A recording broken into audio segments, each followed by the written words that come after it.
Muy bien. Bueno, vamos a pasar directamente a la palabra. Se leía esta tarde en Mateo capítulo 24, el capítulo de la enseñanza escatológica o profética del Señor Jesús, capítulo que yo creo que deberíamos de leer, y lo digo en serio, como mínimo una vez a la semana. Una vez a la semana ustedes tienen que leer el capítulo 24 del Evangelio según San Mateo. Es muy parecido a Lucas 21, con algunos matices un poquito diferentes en un evangelio o en otro, pero Mateo 24 es un capítulo extraordinario. El jueves, Rosa, cuando estemos en el Monte de los Olivos, que vamos a estar en el Monte de los Olivos, esta porción la vamos a leer y te vas a dar cuenta que leerla allí y explicar allí lo que ustedes van a ver es completamente diferente a explicarlo aquí. Así que recuerda esto. Jesús sale del templo. El templo existía en su época. Hoy en día no hay templo. Hace 2000 años que se fue destruido el templo por las legiones del Imperio Romano. El sueño dorado de los judíos o de muchos de ellos es la restauración del templo. Pero en los tiempos de Jesús ese templo existía. Era el centro religioso de la época, era donde estaba la presencia del Señor, donde la gente iba a adorar, donde la gente iba a cantar al Señor, a llevar sus diezmos, sus ofrendas, a alabar al Señor. Y cuando salían del templo, hemos leído esta tarde que los discípulos, como buenos judíos, se sentían muy orgullosos de ese templo, que Herodes lo había ampliado. Saben que era el segundo templo que se construyó en la época del retorno de Babilonia, cuando volvieron de Babilonia con Esdras, Nehemías, con Zorobabel, pero Herodes lo amplió y lo llenó de oro por todas partes, un templo increíble, un templo tremendo.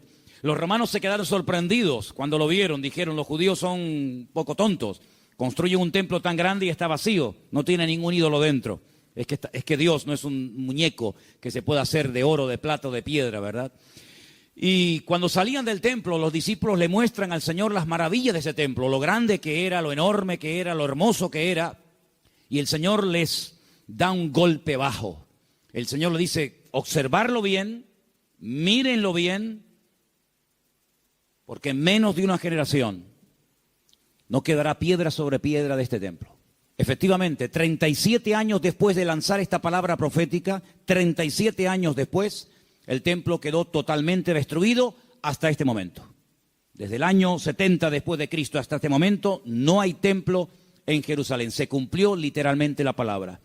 Pero la palabra golpeó tanto el corazón de estos discípulos que ellos salieron del templo, bajaron todo el torrente de Cedrón, lo subieron, se van al Monte de los Olivos y allí dice uno de los evangelios que solamente 4 de los 12 se acercan al Señor y le preguntan aparte, ¿cuándo? ¿Cómo? ¿Cómo va a ocurrir todo esto? ¿Cómo que nuestro templo va a ser destruido? ¿Qué señal habrá? ¿A qué tenemos que observar? ¿Qué tenemos que fijarnos para saber que el tiempo se acerca? Entonces el Señor les da una enseñanza tremenda. Qué importante es preguntar, hermano, de verdad, ¿eh? Si no hubieran preguntado los discípulos al Señor, ¿qué señal habrá de tu venida y del fin del siglo? Nos hubiéramos perdido toda la enseñanza de Mateo 24. Por eso repito, qué importante es preguntar. Pero cuidado, no preguntar a cualquiera. No preguntar a cualquier parte, sino preguntar a la persona que te puede dar la respuesta correcta. Porque una de las señales que el Señor dice en este capítulo, y es algo que yo quiero en esta tarde hablar, es que tenemos que estar preparados porque una de las muchas señales de los últimos tiempos va a ser la proliferación de falsas doctrinas. Dice la Biblia, lo leíamos el jueves, que algunos llegarán hasta escuchar. Dice el Espíritu claramente que en los postreros días algunos apostatarán de la fe y escucharán a espíritus engañadores y ahí da una enseñanza tremenda. Entonces, una de las señales de los últimos tiempos es que se enseñarán cosas extrañas. Por eso yo vengo ya semanas hablando y quiero volver otra vez a repetir, no porque no tenga otras cosas que decir, sino porque considero que hay que repetir las cosas que se enseñan y más cuando son de vital importancia. Y es que tenemos que orar y tenemos que estudiar la palabra para que tengamos una fe sana. Una fe sana, término que por cierto aparece en Tito capítulo 2, donde el apóstol Pablo dice, oye, tenemos que tener una sana doctrina, pero también tenemos que tener una fe sana. Cuidado, que hay gente que tiene una fe muy rara, ¿eh? Hay cristianos que cuando los oyes hablar, dice, sí, tiene fe, pero es una fe un tanto rara, un tanto extraña, una fe mística. Yo puse unos ejemplos unas semanas atrás, no sé cuántos de ustedes lo recordarán, cuando algunos discípulos le dijeron al Señor, Señor, no nos quisieron recibir. No nos han dado la bienvenida. ¿Tú quieres que oremos para que caiga fuego del cielo y lo destruya? Si dice, alto, ¿qué estáis diciendo? ¿Estáis locos? Tenían fe, pero cuidado. La fe no es para destruir. La fe no es para hacer daño. La fe no es para orar para que caiga fuego del cielo. Dice, ustedes no saben bajo qué espíritu, bajo qué influencia espiritual están ustedes hablando. Que no. El apóstol Pablo, ¿os acordáis? Le decía a Timoteo, la fe que ahora tienes es una fe no fingida, es una fe sincera. Explicaba este término en Italia, sincera, ¿no? O sea que cuando traían los bloques de mármol, los mármol de Carrara, y comenzaban a construir los templos, las catedrales y los edificios, algunos de esos bloques de mármol venían con imperfecciones, venían con agujeritos, y claro, se veía feo. Cuando es un bloque no, pero cuando son tantos, entonces los rellenaban con cera. Y parecía como que no había ningún defecto, pero cuando daba el sol con fuerza contra aquellos bloques, se derretía la cera y se veía horrible. Decían, manden bloques sin cera, manden bloques sin cera, para que después cuando salga el sol no se quede esto de una forma tan fea y de tan mal aspecto, ¿no? Entonces el apóstol Pablo decía a Timoteo, la fe que tienes no es una fe fingida, no es una fe de máscara, como dice otras versiones, es una fe que primeramente habitó en tu abuela Loida, y después la tuvo tu madre, Eunice, y ahora la tienes tú. Entonces tenemos que preguntarnos de vez en cuando, ¿en qué estamos basando nuestra fe? ¿En emociones? ¿En sentimientos? ¿En sueños? ¿En experiencias? ¿O en la palabra de Dios? Yo me quedo sorprendido, muy sorprendido, porque de toda la vida hemos sido conocidos como el pueblo del libro. El pueblo del libro. Yo me acuerdo que un sacerdote en el huerto de Getsemaní, que es un sacerdote sevillano, cuando me vio con la Biblia bajo el brazo me dice, tú eres de los evangélicos, ¿no? Porque ustedes siempre están con la Biblia en la mano. A mí me echó un piropo tremendo. Si pensaba que me iba a ofender, es todo lo contrario. Efectivamente, hemos sido conocidos y hay de nosotros que nos dejen de conocer por dejar de utilizar el libro, las Sagradas Escrituras, ¿verdad? Pero hay un desapego últimamente tremendo.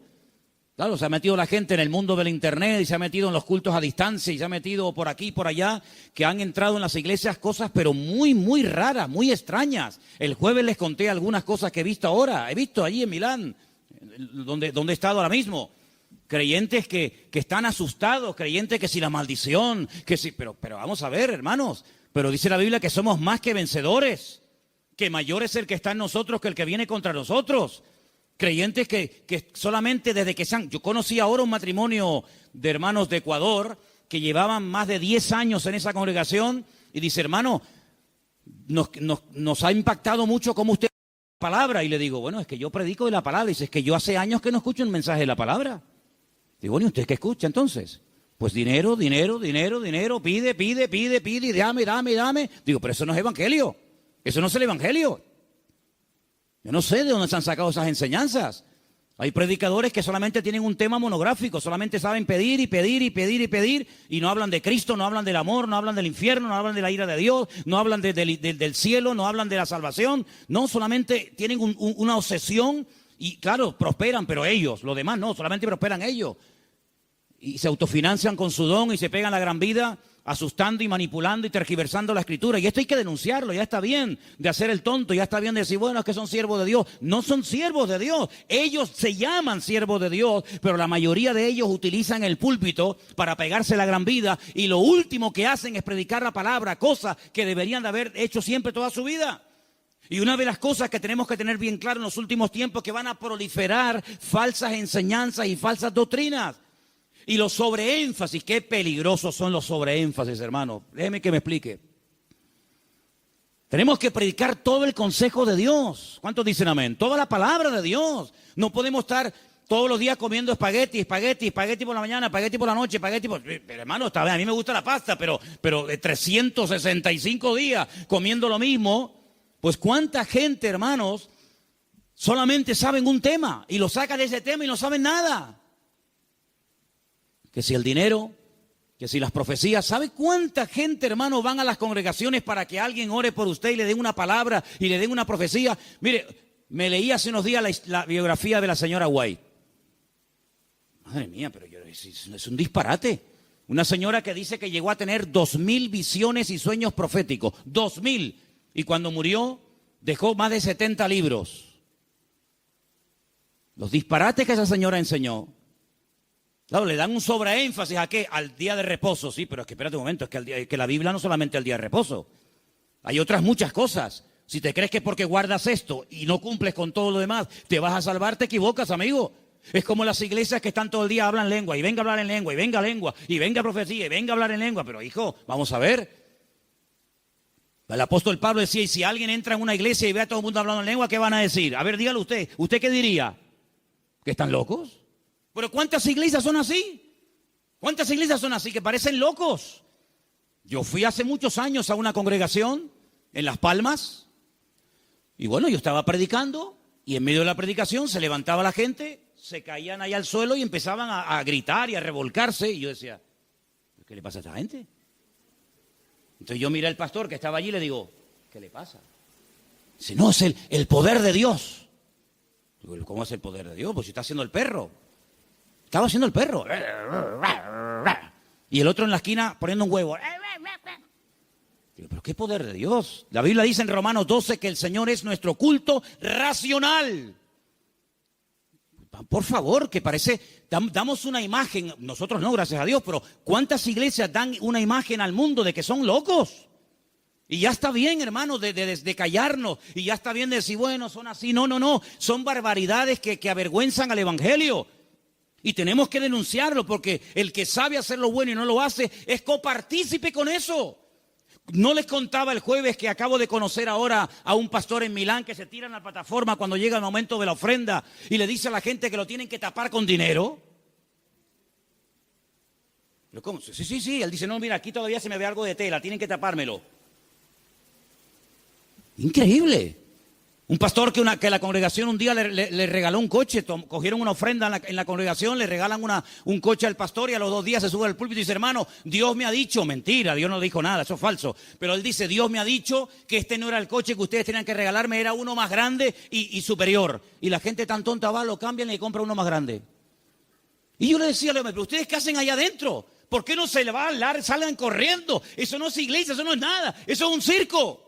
Eso es una vergüenza para el evangelio. Es que tenemos miedo, porque nos ha dicho que si nos vamos se nos va el espíritu y se nos va la bendición. Digo, hágame el favor. Oye, que a mí nunca me ha tocado la breva de caer en una iglesia de estas, ¿eh?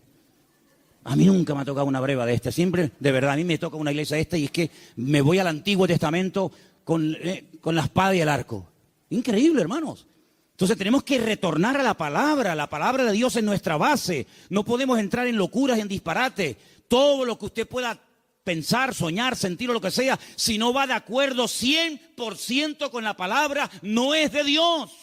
La palabra de Dios es la base, es el fundamento de nuestra fe. Y no necesitamos nada más que la palabra y nuestra experiencia, nuestra relación con el Señor. Yo creo que algunas personas no han terminado de descubrir lo que significa enamorarse del Señor y enamorarse de la palabra. Por eso buscan fuera, porque cuando un hombre está enamorado de su mujer no tiene que buscar otra. Y cuando una mujer está enamorada de su marido, no se le van los ojos detrás de otro. Cuando usted está enamorado de Cristo, no le tienta nada ni nadie, porque usted sabe en quién ha creído. Y a mí me da la impresión de que hay mucha gente hoy en día en las iglesias que son religiosos, pero no han nacido de nuevo, porque la persona que nace de nuevo no hace estas barbaridades, porque ofende al Señor. O no conocemos la historia de este joven llamado José, un hombre que nunca fue a un culto. José nunca fue a ningún culto. José nunca leyó la Biblia. Pero José un día tuvo un momento en el que fue tentado y él dijo, yo no puedo hacer esto porque pecaré contra mi Dios. Y uno dice, pero ¿cómo sabía este hombre que eso era pecado? Porque él tenía comunión con el Señor. Y cuando una persona tiene comunión con el Señor y conoce al Señor, sabe lo que le agrada y lo que no le agrada al Señor, aunque no lo hayas leído. Porque el Espíritu Santo que mora en ti te da testimonio de que eso es o no es la voluntad del Señor. ¿Cuántos dicen amén? Entonces hay que retornar a la Biblia, hermanos. Claro, hay gente que se atiborra de libros y venga libros. Hermano, este es el libro que Dios nos ha dado. Escudriñar las Escrituras, dice la Biblia, porque ellas son las que dan testimonio de mí. Y mire, hermano, yo antes de irme para Italia les comentaba de aquellos 10 leprosos, ¿acordáis? Aquellos 10 hombres que bajaron de las montañas porque tenían fe, pero momento. Yo les dije a ustedes y espero que no hayan olvidado esa enseñanza, porque para mí es de vital importancia. Ellos tenían fe. Por eso bajaron de la montaña.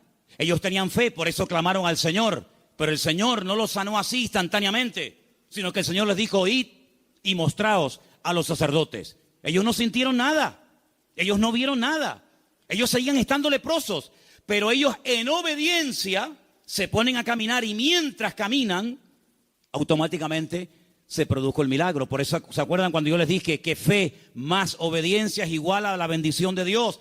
Por eso hay gente que tiene fe, pero no crecen, no maduran, porque es una fe a veces extraña, envenenada, contaminada, porque han estado en tantos sitios que, permítame la expresión, tienen un potaje en la cabeza.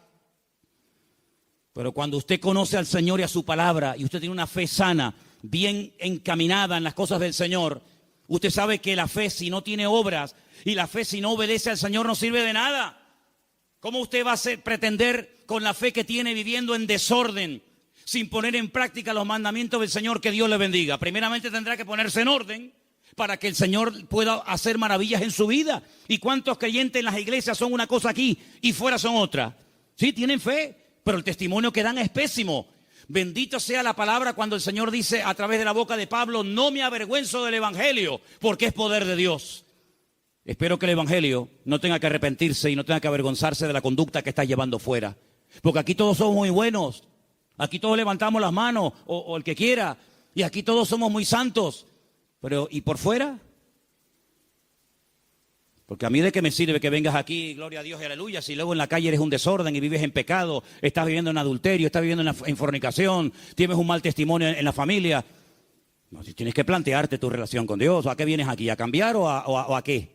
¿A fichar como en un trabajo? No, fui al culto. Sí, fui al culto porque te entró por aquí y te salió por allí, porque no ha habido cambios en tu vida.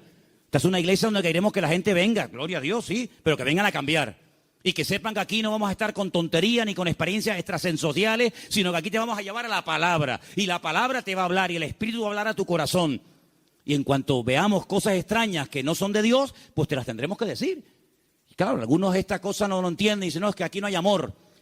Bueno, si usted entiende el amor, que le vamos a decir lo que usted quiere oír, evidentemente aquí no lo va a encontrar. Aquí le vamos a decir lo que dice la palabra. Y los que estamos, los que vienen, se adaptan a lo que hay, y si no, pues que el Señor le bendiga y que le lleve a otra iglesia.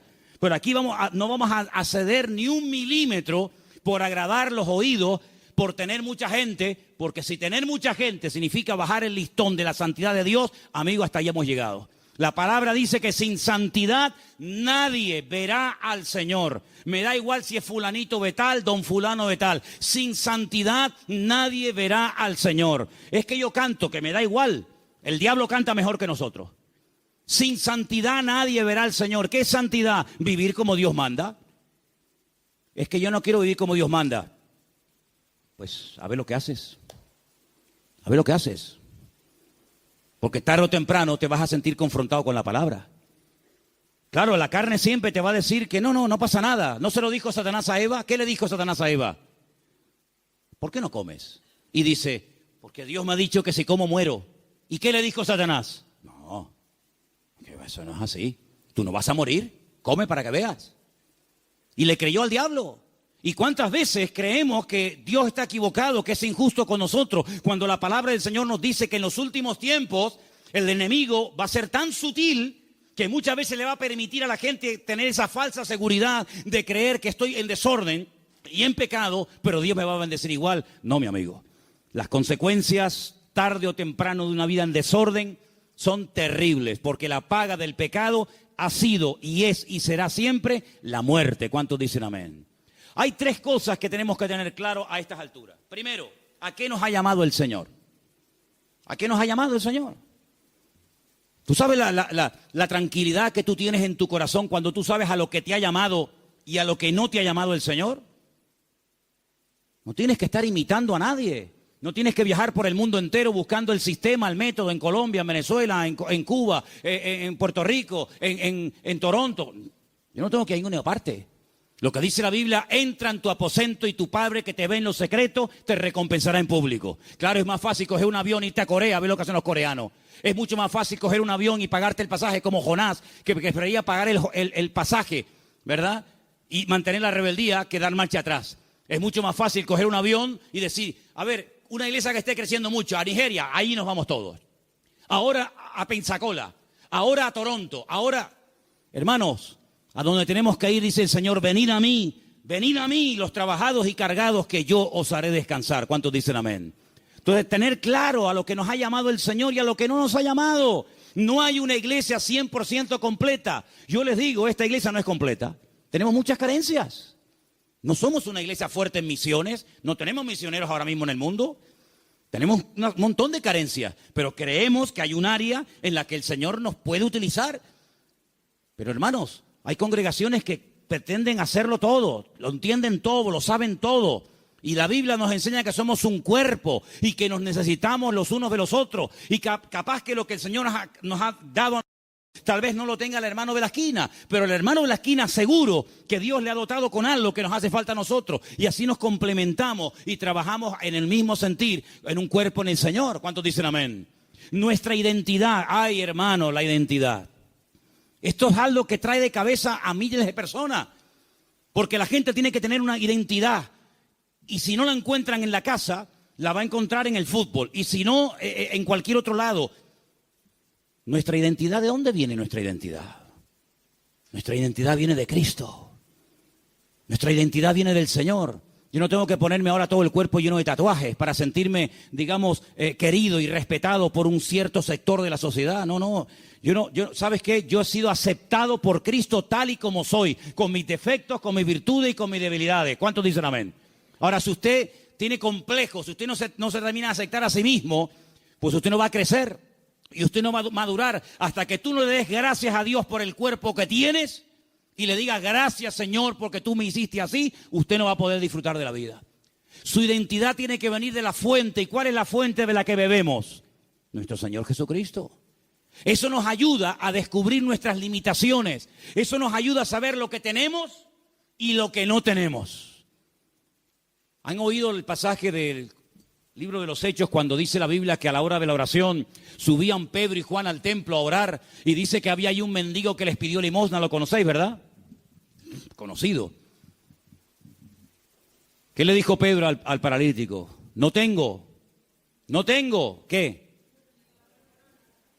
Fíjate tú, un hombre que con la sombra sanaba a los enfermos. Un hombre que oró por muertos y los resucitó. Un hombre que caminó por encima de las aguas. Un hombre que un día fue a pescar, le abrió la boca al pez y sacó una moneda dentro. ¿Te imaginas que nos pase eso a nosotros? Un hombre que vio milagros del Señor y dice, no tengo ni plata ni oro. ¿Tú te imaginas que ese hombre fuera un predicador hoy en día? ¿Sería multimillonario? Si muchos son unos mequetrefes que no saben ni hablar en público y viven a cuerpo de rey, tú imagínate un predicador hoy en día que tuviera el currículum que tenía Pedro. Sería algo increíble. Pedro dijo, no tengo ni plata ni oro, pero tengo algo que ni con todo el oro del mundo puedes comprar. Y le dijo al hombre con toda la autoridad, porque sabía lo que tenía. Porque cuando uno sabe lo que tiene, se mueve con autoridad. Y cuando no sabes que tienes eso, pues mejor estate quieto. En el nombre de Jesucristo, levántate y camina.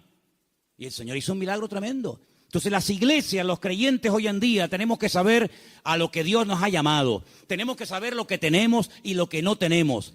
Y darle gracias al Señor, porque Dios con nosotros ha sido tremendamente fiel. Y a unos le da 30, a otros le da 60, a otros le da 100. Y cada uno tiene que saber moverse en el área donde Dios lo ha puesto. ¿Cuántos dicen amén? Pero no escondas, como decía Pierre hace un rato, no escondas el talento bajo tierra. Porque hay gente que a lo mejor tiene un talento, pero no lo usan. Y yo conozco muchos creyentes que no están usando lo que Dios les ha dado. No lo están usando. Están más preocupados en conseguir un buen trabajo que en servir a Dios. Están más preocupados en pagar lo que deben que decir, Señor, yo todavía no sé el don que tengo. Si yo me pusiera a preguntarle a muchos creyentes hoy en día, ¿cuál es el don que Dios le dio a usted? ¿Cuál es el don que Dios le dio a usted? Muchos dirían, no lo sé. Y llevan toda la vida en la iglesia. Entonces, en estos años, ¿qué has hecho? Porque si no sabes a lo que Dios te ha llamado, si no sabes cuál es el don que tienes, la pregunta es, ¿usted qué ha hecho en los 10 años que lleva en el culto? ¿Qué es lo que usted ha hecho? Queridos hermanos, es el tiempo de que le preguntemos honestamente al Señor, y está el año a punto de terminar, Señor, ¿en qué área tú quieres utilizar mi vida? Porque el Señor tiene grandes sorpresas para todos y para cada uno de nosotros. ¿Cuántos dicen amén? Ahora, hermano, escúcheme una cosa. Dios quiere que crezcamos en todas las áreas. Como dije antes, el sobreenfatizar algo, el crecer demasiado en un área, olvidándonos de otras, lo que produce son monstruos. Hay gente que le da un énfasis tremendo a la oración. Y claro, la oración es muy importante, hay que orar, claro que sí. Pero no tienen ni papa, no tienen ni idea de la Biblia. Por otra parte, hay gente que está todo el día con la Biblia, leyendo, memorizando y estudiando, pero nunca oran. Luego, tenemos que crecer con un equilibrio, de tal manera que no seamos como un monstruo que crece mucho en un área, pero nada en otro área. Y tenemos que dedicarle tiempo al Señor a decir, Señor, yo quiero crecer espíritu, alma y cuerpo, como dice la palabra. ¿Cuál fue el último libro que leíste? Sin contar la Biblia. ¿Cuál fue el último libro que leíste? Hay cristianos que no leen nada. Hay cristianos que no leen nunca nada. ¿Y cómo van ustedes a contactar? ¿Y cómo van ustedes a evangelizar? ¿Y cómo van ustedes a dialogar con personas del mundo que no leen la Biblia, sino que leen y están preocupados con otras cosas? Si tú no estás puesto en lo que el mundo habla y comenta, ¿cómo vamos a alcanzarlo si no saben ni por dónde empieza una conversación, ni por dónde termina? Hay gente que no trabaja, ni estudia, ni hacen nada. Y son las víctimas y son las personas más propensas a caer en desánimo, en depresión y en pecado.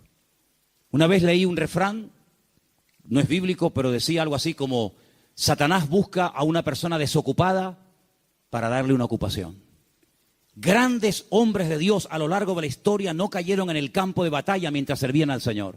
Grandes personajes de la historia no cayeron cuando estaban activos sirviendo al Señor, sino en tiempos de ociosidad, cuando se aburrían, cuando no tenían otra cosa que hacer, porque para pecar hace falta tener tiempo. Por lo tanto, no desperdicien el tiempo, hermano, pídanle al Señor, Señor, ayúdame a utilizar el tiempo. Si tienes tiempo libre, ponte a orar, congrégate, busca un libro, un buen libro para estudiar, para servir al Señor, para prepararte, pero no estés todo el santo día sin hacer nada, porque eso tarde o temprano se va a volver en tu contra y te va a crear grandes problemas. Quiero también comentar algo que para mí es de vital importancia. Hay gente que por la timidez, por el temor, por el miedo al qué dirán, no terminan nunca de dar el paso. Y déjame que te diga que hay una mujer en la Biblia que tenía un tesoro increíble, lo quería consagrar, lo quería entregar al Señor, pero no fue de utilidad su tesoro, no fue de bendición lo que ella tenía, hasta que rompió el vaso de alabastro y ungió con ese perfume al Señor, y dice que toda la casa se llenó del olor del perfume. ¿Cuánto tiempo hace que no caes quebrantado en la presencia del Señor? Hay gente que tiene los ojos muy secos, hace tiempo que no lloran, que no se quebrantan en la presencia del Señor. Viven secos como palos, como aquel valle de huesos secos, que dice que eran muchos, pero estaban secos. Estaban secos, no había vida, no había espíritu en ellos. Y le dice el Señor a través del profeta Ezequiel: profetízale a los huesos, háblales a los huesos. Dice que cuando entró el Espíritu de Dios en ellos, se convirtieron en un gran ejército. No seas un hueso seco en un culto, no seas un hueso seco, escucha que te escucha, pero nunca compartes la bendición, nunca abres tu corazón a otras personas que están igual o peor que tú en un momento determinado. Pídele al Señor antes de que finalice el año, que está ya como quien dice a la vuelta de la esquina, poder ganar almas a los pies de Cristo. ¿Cuál fue la última persona que ganaste para Cristo? Yo estoy seguro, no lo voy a preguntar, porque no quiero que te sientas mal. Bueno, sí quiero que te sientas mal. Sí. No, que si no sería falso. Sí quiero que te sientas mal. ¿Cuántas almas has ganado para el Señor en este año? ¿10? ¿5? ¿1? No has ganado a nadie este año. Si yo no gano ni un alma para Cristo en un año, yo me muero. Le diría al Señor: Señor, llévame contigo. Ya mi ministerio se secó. Ya se secó. ¿Sabe lo que pasar 365 días? Viajar, comprar, ir de vacaciones, disfrutar de la vida, de lo que tienes, trabajar, estudiar y no ganar ni un alma para Cristo. Eso se llama esterilidad, amigo. ¿Y cuántos creyentes son estériles? ¿Cuántos creyentes son estériles? No han tenido el privilegio de llevar ni a uno en 365 días a los pies de Cristo. ¿Cuántas Biblias has repartido este año? ¿50? ¿25?